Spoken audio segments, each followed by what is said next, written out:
give us renewed confidence in the final outcome of this struggle, the defeat of terrorism threats, and a more peaceful world for our children and grandchildren. Now, this may give the president some more breathing room, but the fact is the patience of the American people, it has been tested, especially now that it's an election year, pressure building a bit in recent weeks and months on the administration about some sort of exit strategy, bringing more U.S. troops home. The president did say he will convene a meeting of his national security team at Camp David, his presidential retreat near the White House, about 90 minutes or so away. He's going to do that on Monday and Tuesday, a huddle.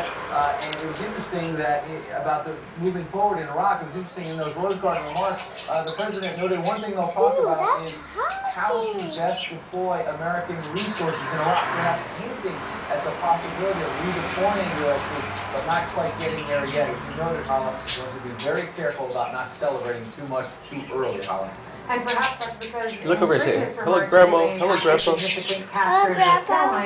Hello, Andjela. The violence situation in Iraq did not improve. Hello, it did Andjela. not help him politically. Hey. You're absolutely right, Hala. We have seen so many milestones that this administration over here. Has touted before. Millions of Iraqis. I don't want to take a picture the now. Constitution being ratified, the new government being formed, but then it turned out that a couple of the cabinet posts had not been filled. Well, now they've been filled in the last 24 hours, but you're absolutely right. This administration, this White House right here knows full well, oftentimes when there's been good news out of Iraq, it's been followed quickly by some bad news. So they have to be careful. They don't know what's going to be around the bend.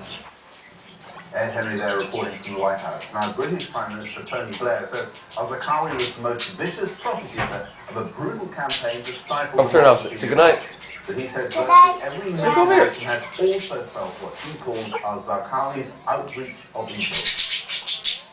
The death of al-Zarqawi is Good night, Grandma. against al-Qaeda in Iraq. And Grandpa? A strike against al-Qaeda everywhere. Andjela? But we should have no illusions. We know that they will continue to kill. We know there are many, many obstacles to overcome. But they also know that our determination to defeat them is total. Their methods, their ideas,